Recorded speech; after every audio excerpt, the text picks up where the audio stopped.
I apologize for interrupting the conversations, which seem to be very enjoyable. My name is Ken Alexo. I serve as the Vice President for Development and Alumni Relations here at NJIT. On behalf of the entire university community, I am delighted to welcome all of you to today's dedication of the Paul V. Profeta Foundation Real Estate Technology, Design, and Innovation Center. Yes. I am particularly pleased to welcome today's honored guest, generous NJIT benefactor and member of our Board of Overseers, Mr. Paul Profeta. Paul. Along with his wife, Joanne. I also want to extend our heartfelt appreciation to their children, Lynn and Joey, who are also here today, as well as to Paul's brother, Fred, and his sister-in-law, Susan. Finally, I thank Paul's many friends and colleagues for being here to celebrate the creation of this visionary new program and center at NJIT. While we are here today to dedicate the Profeta Real Estate Center, and I'll use that term just by way of an abbreviation, our ultimate goal is to recognize and thank Paul for his outstanding philanthropic leadership. His commitment to establish this center is really just one piece of Paul's larger philanthropic vision to support entrepreneurship, technology, innovation, education, and the greater Newark community through an investment in our faculty, our students, and programs here at NJIT. Today we are focused on the Profeta Real Estate Center, but please know that this commitment extends well beyond that one program. Indeed, Paul's partnership with NJIT is nothing short of transformative, and it stands as the single largest gift to the university from a living donor. We are pleased you are here in person to help us celebrate and acknowledge Paul for his exemplary support of NJIT. For those of you who are not quite familiar with the NJIT campus, I want to point out that this is not, in fact, the Profeta Real Estate Center. Rather, you are seated in the atrium of our campus center. The Profeta Real Estate Center is located in our Central Avenue building, which is the home of the Martin Tuckman School of Management, and it's just a few steps away from where we are right now. So while we had originally planned to host this program in the physical center itself, we are truly delighted that we encountered a tiny logistical problem. We outgrew the space for today's gathering. So I thank you all again for joining us and creating that small problem for us. So as a result, once the program is over and we've enjoyed lunch, I'd like to welcome all of you who are interested in actually seeing the Profeta Real Estate Center to join us over at the Central Avenue building. And we will actually be serving coffee and dessert at the Profeta Real Estate Center. So if you need any enticement to take a quick stroll across campus. So to begin this morning's program, I am pleased to introduce someone who really needs no introduction at all, and that is the 8th president of NJIT, Dr. Joel Bloom. But I am going to introduce him. President Bloom has been a member of the NJIT community for more than 30 years now, and he has served as our president since 2011. His tenure has been a time of profound transformation for NJIT. Enrollment has grown dramatically, internationally renowned faculty have been hired, research has increased exponentially, philanthropic giving has surged, and much-needed capital improvements have been undertaken across our campus. Thanks to his leadership, NJIT has today become one of our nation's leading public polytechnic institutions. And I think, as many of you know, Dr. Bloom will retire as president at the end of this current academic year, and though he will be deeply missed by every member of the NJIT community, I would say that the unprecedented progress that this university has made during his tenure ensures that his legacy will live on. So esteemed alumni, friends, new friends, please join me in welcoming the president of NJIT, Joel Bloom.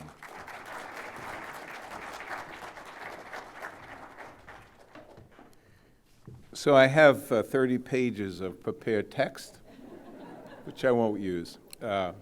First of all, to Joanne and Paul, it's a pleasure getting to know you, knowing you, Paul, for probably about a decade, and Joanne over the last half dozen years. And it's always easy to tell stories about people who at times, and they are larger than life, and Paul is one of those individuals. So the first time Paul and I spent some time together, he takes me to a restaurant. I'm sorry. And if you do that, that's, he takes me to a restaurant in downtown Newark. And he introduces me to the owner. I'm not going to use the name, but you know where we are. And we're having lunch. It's a rather good lunch, soul food, very good, very well prepared, nice place. And Paul, somewhere after the first course or two, says, I'm the owner of this restaurant. I said, but you introduced me to the owner of the restaurant. He says, well, it's one of my projects.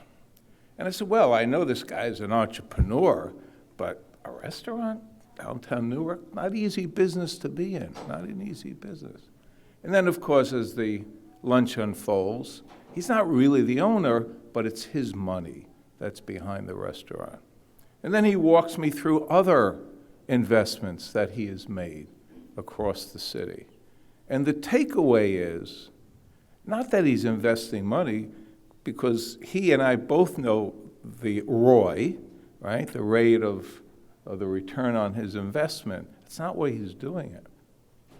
And most of the owners of these restaurants happen to be African American females.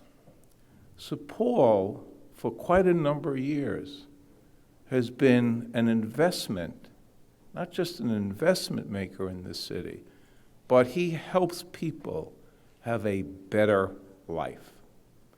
And that was my first lesson in meeting Paul. And then I'll tell one other story before I get into the prepared 30-page remarks, because then the people get upset with me when I don't use their 30-page remarks. And I got to introduce some very notable people here, too. I think it was either an early morning or a late evening, but it was an unusual hour, Paul. And my phone rings, my cell phone rings. And Paul said, I need to come to your campus. I said, you've been on our campus? No, I need to come to your campus. I want to see what's inside your campus. I've heard about the following. Where did you hear about this? I was on the treadmill. You're on the treadmill? What the hell are you doing on a treadmill learning about Njit? I figured now we bought, is Matt here? Matt Golden? Oh, Matt does wild stuff in trying to market the university, so I figure now we're putting programs on those screens on treadmills. Right? That's what I thought. He said, well, no, I was on a treadmill next to one of your faculty. And she's just outstanding. She told me what she does. She told me about the work she's doing, and she wants me to come see her lab. I don't know, was it Andrew, or who took you around and showed? Was it Andrew? Chris? Andrew's here probably somewhere. Well, you got a full tour, and of course I'm in the middle of some meeting, and then this, rather larger-than-life individual walks in. He said, we have to do more together. I said, okay, what are you doing for dinner? I figure I'm going to another one of his restaurants for dinner that night. He said, no, that's not what I mean. And Paul started engaging from that point forward, once he realized the gem, the absolute gem that Njit is. He has been this larger-than-life investor now in our students, in our faculty, in our university. And not unlike the first time we had that lunch together in downtown Newark, it's not about his return on this. It really isn't. It's about he knows, and he says to me, not once, not twice, not 10 times, maybe 25 times, you're just not known for all that you do. I sent him to meet. He met with Matt, I know at least once. And because Matt heads up all of our marketing, and it's a marketing issue. Joel, you got to get your marketing fixed. So about 25 conversations later, we're still working on fixing our marketing. But this is part of the marketing of Njit and what you are doing for us. So Paul, I look forward to different kind of phone calls. I'm going to be sleeping later, which I have to come back to that. At the end of this aisle is the outstanding, and I mean that with all sincerity, Chairman of the board of our Board of Trustees, Robert Cohen. Robert, please. And Robert, who thinks retirement is not a real word. I keep on saying, let me tell you what retirement means, and he calls my office. I overheard my assistant the other day giving him dates of when we're going to meet after July 1st. I don't know what definition of retirement he doesn't understand, but we're not meeting after July 1st. In fact, as emeritus president for 2 years, I'm going to work, please stand up, Tech, with this gentleman, Dr. Tech Lim. I'm working for him, and his wife, Gina. Please, Gina. So, and I do have a new job because I saw the gentleman walk in. Where's Darrell Terry? Darrell, where are you? Let me also introduce you to Darrell Terry. Darrell is a critical part of what happens great here in the city of Newark. He's the president of Beth Israel Hospital. And he called me up and they interviewed me over the phone whether or not I joined the board of. So that's what I'm going to be doing, guys, gal. I'm working for him. Check your calendar. All right, let me do some real. Is Ken Kaleo here? Ken, where are you? He left? All right. Somebody didn't update me. Is Bob Medina here? Is any Board of Overseer member here? Oh, there they are. And so they got Pat and Natal, and now I got to remember our brand new Carlos Fonseca. Thank you, Carlos. New Board of Overseer member, just sworn in today. Paul is a member of the Board of Overseers. All right, I did that. I got that right. Check that. I said all these nice words about you, so I'm not going to say too many more right now. But what Paul's focuses on is what's critically important to this university. One of the things we have worked hard to do is to make a difference. As a public polytechnic university, I know, I'm going to get there. If I make this mistake one more time, I will be run out of town for the rest of my. Can Marjorie Perry please stand up? Thank you. Marjorie, no, you have to stand up because I'm not. Marjorie Perry. There are many people who give back a lot, and Marjorie is one of them. She is the chair of our Board of Overseers. If you walk through our Wellness and Event Center, which is only, by the way, 24% athletics. I say that for only a couple people in the room. It's mostly a wellness and event center. Marjorie has contributed to the establishment of that building. And she has really talked to us frequently about how we do more in the city of Newark, how we do more as a university that must be diverse, and recognize the diversity for underrepresented women in our professions and underrepresented minorities in our professions.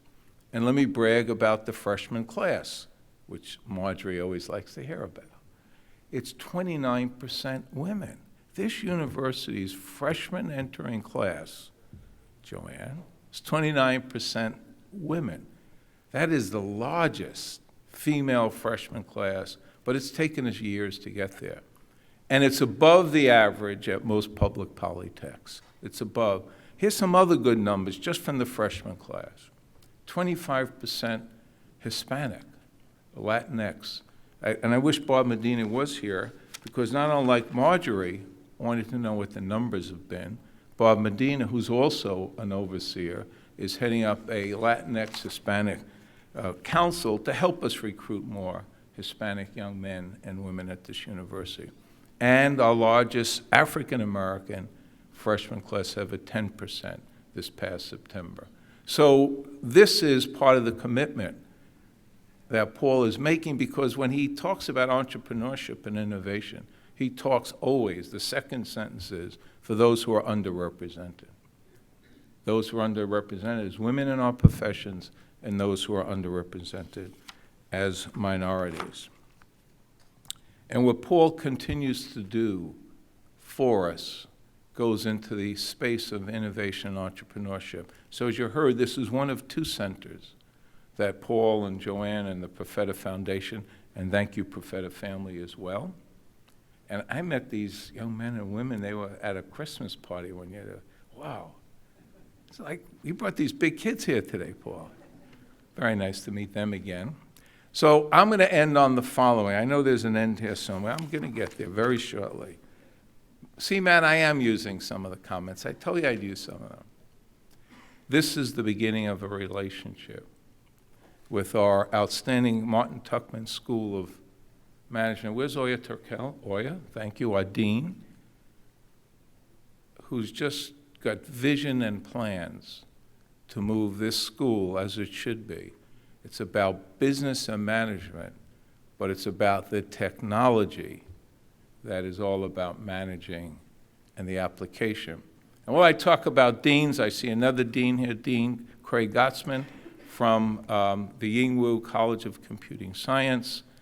And the school I will leave and never have the privilege to change the name of. Where is our Dean of Engineering? Oh, there he is, Moshe Kam, Dean of the Newark College of Engineering. I was hoping that somebody would step up and say, hey, it's one of the oldest in the nation. Colleges started out as the Newark Technical School, right around downtown where one of those restaurants are that Mr. Profeta, who's rehearsing his speech, is. So I thank you all for joining us. This is a critically important day. This is the beginning of a relationship. This is the beginning of us getting much more and continuing to get much more engaged with our city and people like Paul and his wife Joanne who want to make it a great place to be. Have a great day here, and thank you.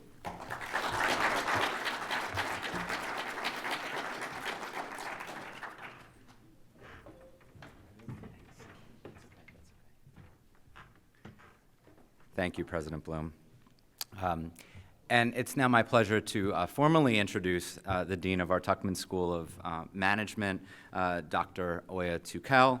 I'll give a little bit of background and then invite Oya to come up and offer some remarks. So Dr. Tukel has served as the Dean of the Tuckman School since 2019. She came to the NJIT community following a distinguished 27-year career at Cleveland State University. She is a professor of operations and supply chain management, which she also a title she also held at Cleveland State, I believe. And she further served as associate dean at Cleveland State for about a decade, overseeing 9 majors and more than 2,100 students. During her final 4 years at Cleveland State, Dean Tukel served as director of student engagement and success, and served as industry liaison, creating more than 300 corporate partnerships with regional businesses. She is also the acting director of the new Profeta Real Estate Center, and in that role she has helped to form the vision and the strategic plan for this new program at NJIT. And she is working closely with her faculty and with Paul to bring that to fruition. So without further ado, Oya.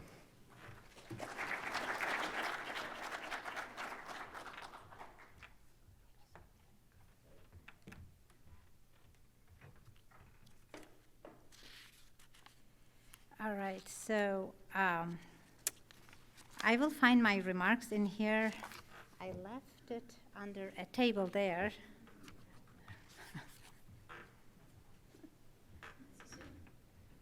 That is 2 pages, is it? Yes. Yes, you say today. Yes. All right, just never leave your speech on the tables. Yes. All right. Good morning, everyone. Thank you so much for joining us. And thank you for the invitation, and also thank you, Ken, for introducing me. So before I start my speech, I would like to recognize my colleagues here from Martin Tuckman School of Management. They graciously agreed, although it might not be their teaching day. They are here to join us, celebrate this special event. So if you don't mind either standing or waving, Martin Tuckman School of Management staff and faculty.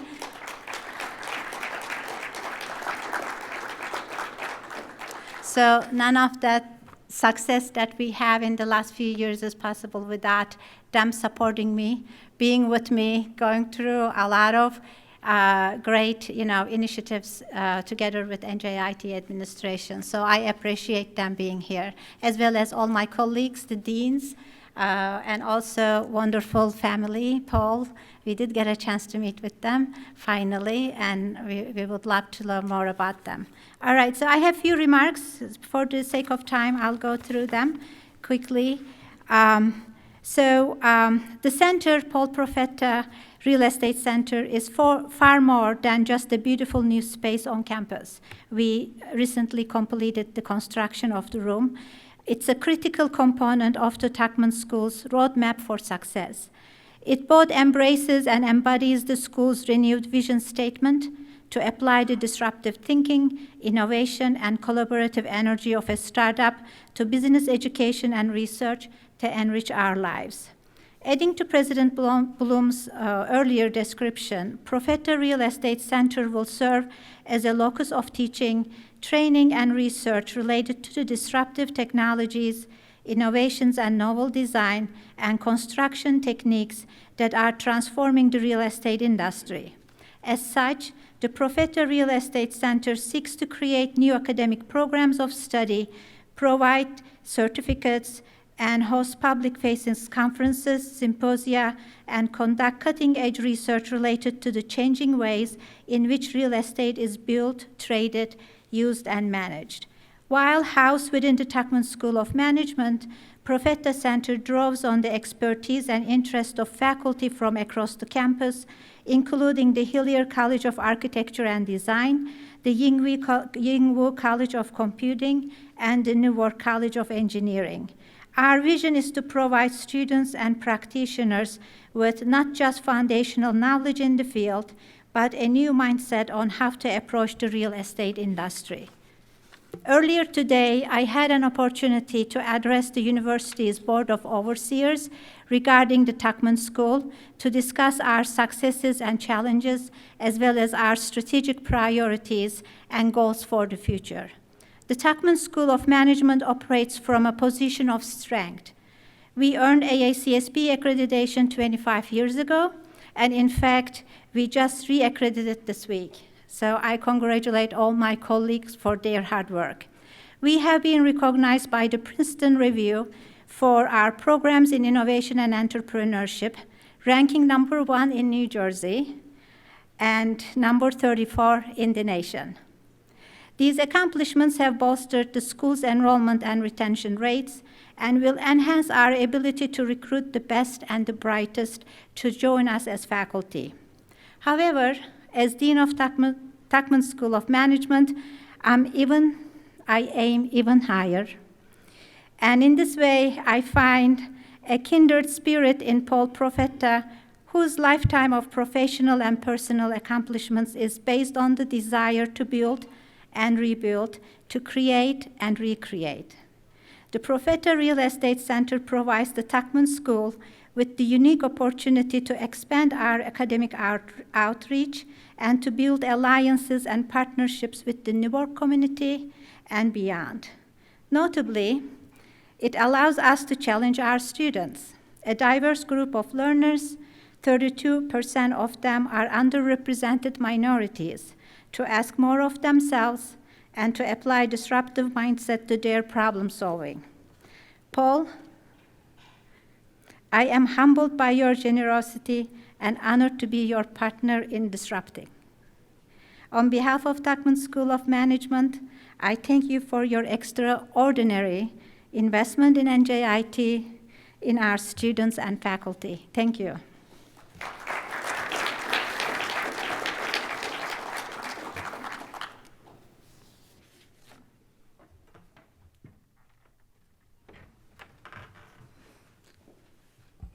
Thank you so much, Oya, for your remarks. It is now my tremendous pleasure and real privilege to introduce this morning's real guest of honor, Mr. Paul Profeta. So I think as most of you know, Paul is a very successful businessman, an educator, and a philanthropist. He also serves on our board of overseers, as I mentioned earlier. He founded Profeta, Paul Profeta Associates back in 1976, which is a real estate investment company that is actively engaged in procuring value-added investment properties throughout the country. Paul's various entities have owned and still own millions of square feet of office space, industrial space, retail space, and thousands of apartment units, again, across the nation. Paul has shared his vast industry knowledge as a lecturer at the Harvard Business School, Johns Hopkins, and Rutgers. He has also served as an associate adjunct professor at the Columbia School of Business, where he was a co-founder of the real estate finance department. In addition to his work with NJIT, Paul serves as a trustee of the Newark Beth Israel Medical Center and Children's Hospital of New Jersey. He previously served as a member of the Board of Overseers, Board of Trustees, and Board of Advisors for the Rutgers Business School. In recognition of his extraordinary generosity to NJIT, Paul, along with his wife Joanne, have been acknowledged as members of NJIT's premier lifetime giving recognition club, the Colton Society, which is named for the founding director of the Newark Technical School. Through his commitment, his hard work, his vision, and his generosity, I would say Paul exemplifies all that it means to be a proud member of the NJIT community. So please join me in giving Mr. Paul Profeta a very warm Highlander welcome.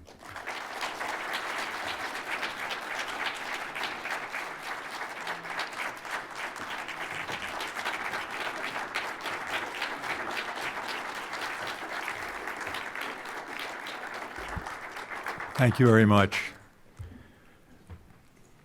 I want to thank you all for coming. This investiture of this school is the end of a long path for my family, and it involves my late parents. And you might wonder, they came here at the turn of the 20th century, what they have to do with a school today. But education was vital to them, and they made it vital to my brother and I. And this school is the culmination of that family effort. And if you will indulge me, I'd like to explain how this came to pass.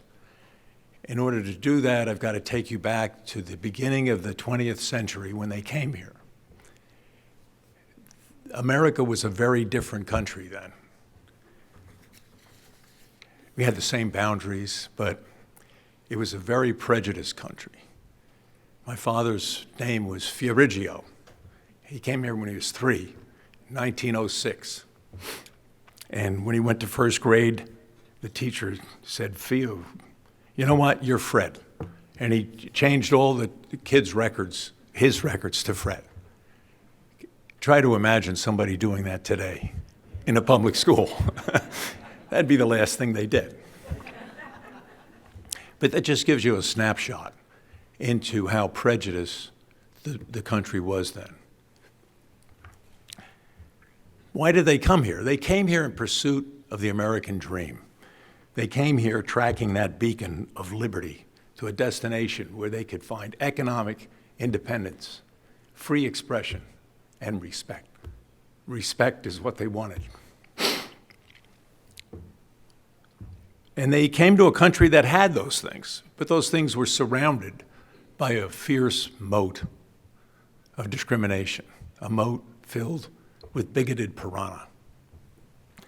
It was popular to be racist. It was perfectly acceptable. You were judged by the number of people you wouldn't associate with. Today we try to be inclusive. We talk about diversity. It's the opposite then. If you had a club and it was all WASPs, that was the best club. Nobody wanted immigrants around. It wasn't just Italians, it was Irish and Jews also. But when my father would apply for a job and they saw his last name, they would say, get the hell out of here, you little wop. They didn't say, get the hell out of here, you little W word. They said, get the hell out of here, you little wop. And they had nice words for Jews and Irish also. It might be hard for you to conceive of America that was that way, but that cauldron seared them, and they wanted to figure out a way to become respected. And they did. They found out or figured out that education is the way to become respected in this country. The road to respect is paved with education. Education is the escalator in America, and it still is today. And if you come to this campus today, you'll see the sons and daughters of immigrants taking that escalator to get their degree and get respect. And they wanted us to adopt that mission, my brother and I. And they would tell us what we were going to confront when we got out of school. It got better in the 60s and 70s, but gently. It's, of course, a lot better today. But they didn't know that was going to happen. And they would show us ads in the New York Times. Office help wanted. No Jews, Irish, Italians need apply.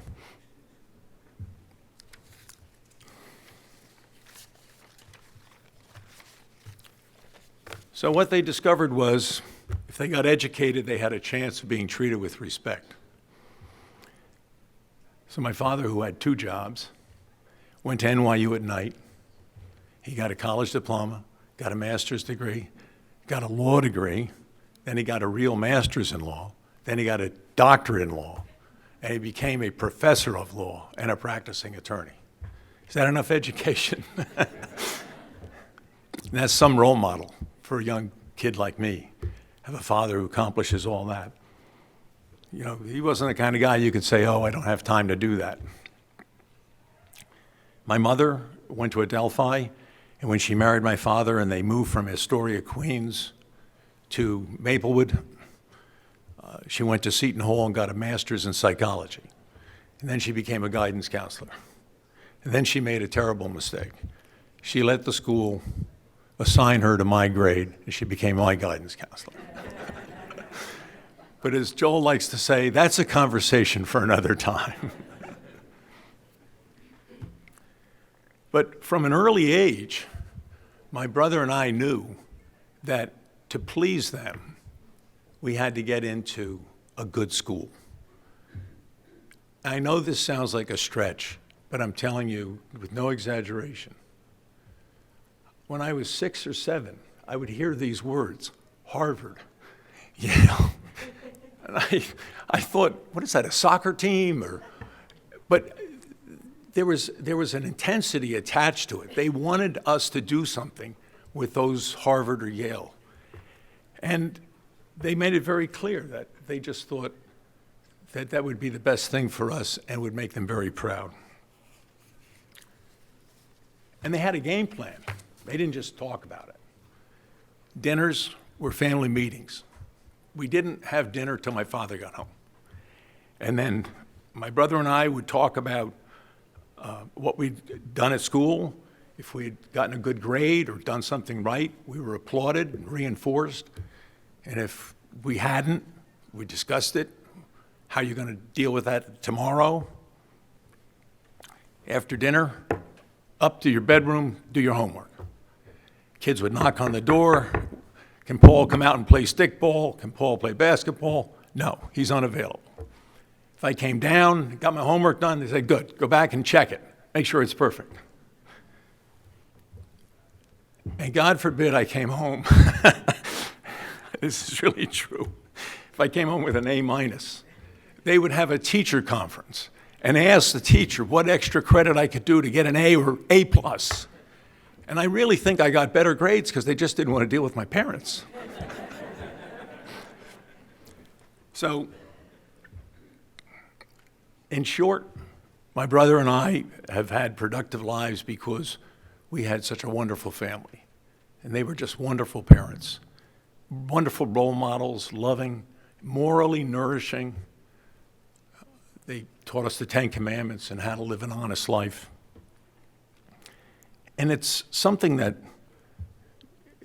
troubles me today, and I talk to Darrell Terry often about it, is the lack of discussion in this country today about families. We talk about the social health of the country, where we're going, but we don't talk about families. Parents are the life coaches of kids. Who's going to teach them if it isn't parents? You show me somebody who has good parents, they probably are having a productive life, they're probably well adjusted. You show me somebody who has one parent or no parents, or an unsupportive parent or parents, and you probably have somebody who might be unsuccessful, be getting in trouble, becoming a ward of the state. You wouldn't go to school and tell kids, hey, here's a bat, here's a ball, here's a mitt, figure out how to play baseball. You'd get them a coach. Well, that's what the hell parents are for. Here's life. Let me help you deal with it. Let me help you learn how to deal with life and deal with other people. Well, my brother and I were blessed with wonderful parents. So how did that program turn out? He went first. He was 5 years older than me, still is 5 years older than me. He got advanced placement, early admission into Yale.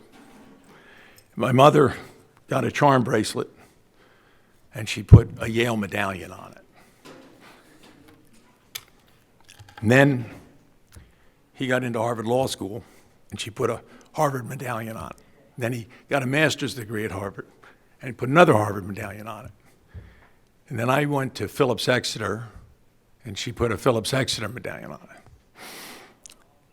And then I got advanced placement into Harvard College as a sophomore, and she put another Harvard medallion. And then I went to Harvard Business School, and she put the final medallion on it. And this is that bracelet.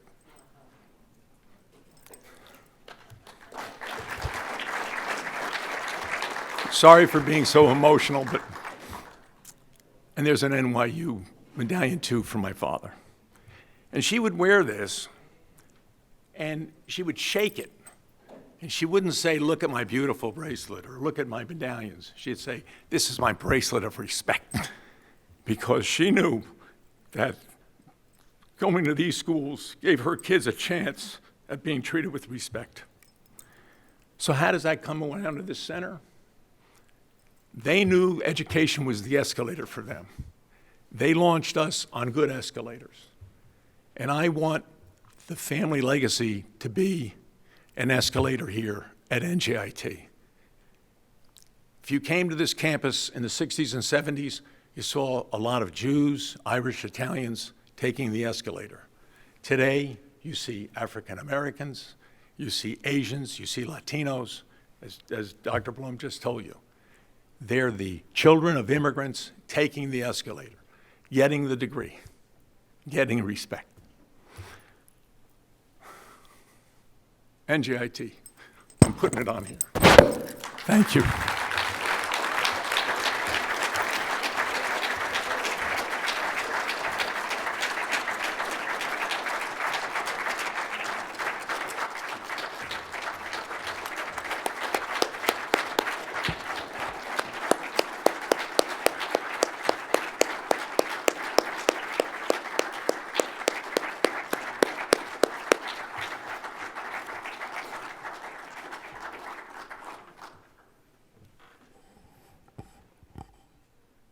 Paul, thank you so much for sharing that story with us, and thank you for helping to support the escalator that is NJIT. We can't thank you enough. It is now my great pleasure. I don't know how I follow that, but it is now my great pleasure to virtually unveil the Paul V. Profeta Foundation Real Estate Technology, Design, and Innovation Center. As I previously mentioned, the Profeta Real Estate Center is located on the first floor of the Central Avenue building, which is home to the Tuckman School of Management.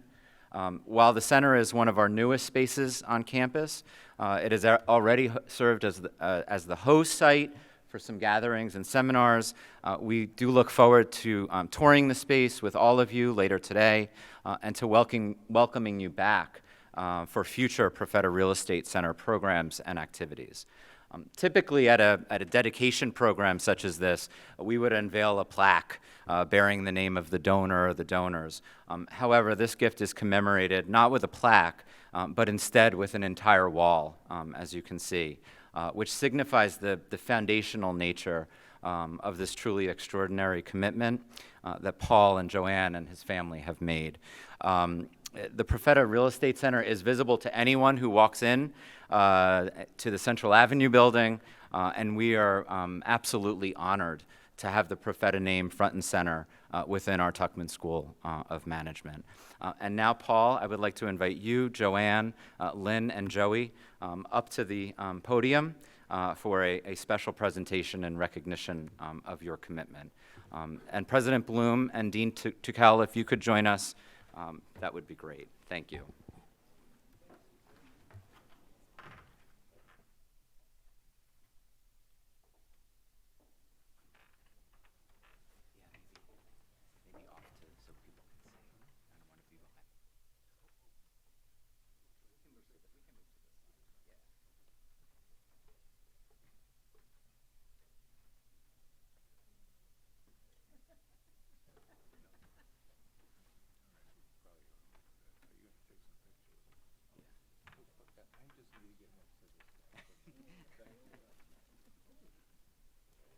So we are recognizing Paul, and the following, was this made in our makerspace?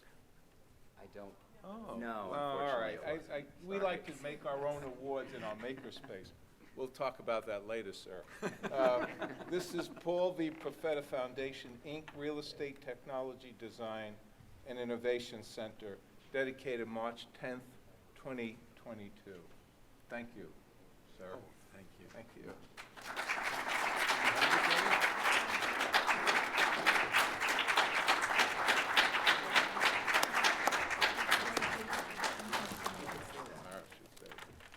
We made the flowers in makerspace.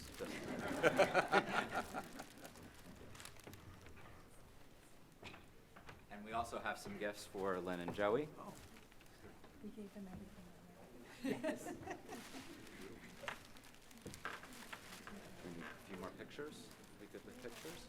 What's in the bag is their admission to NJIT. Yes. Little ahead of time, little ahead of time. Early Early admission. admission. Early admission. Early admission. Yes. Early admission, Fred. Yeah. I think we're good with. That's it. Are we good Okay. with pictures? Yeah. Okay, good.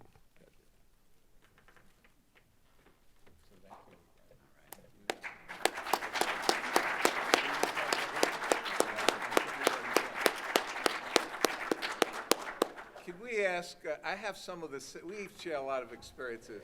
So I'm still friends with people from my kindergarten class. We actually go on retreats together. Will those from the kindergarten class of Paul Profeta please stand?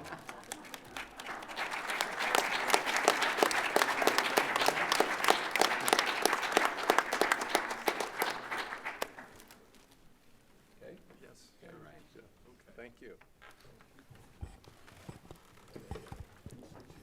Thank you again for joining us today to celebrate Paul's historic commitment to NJIT, to our students, and to the Newark community. I'd like to invite you at this time to stay and enjoy some lunch and the company of friends and colleagues.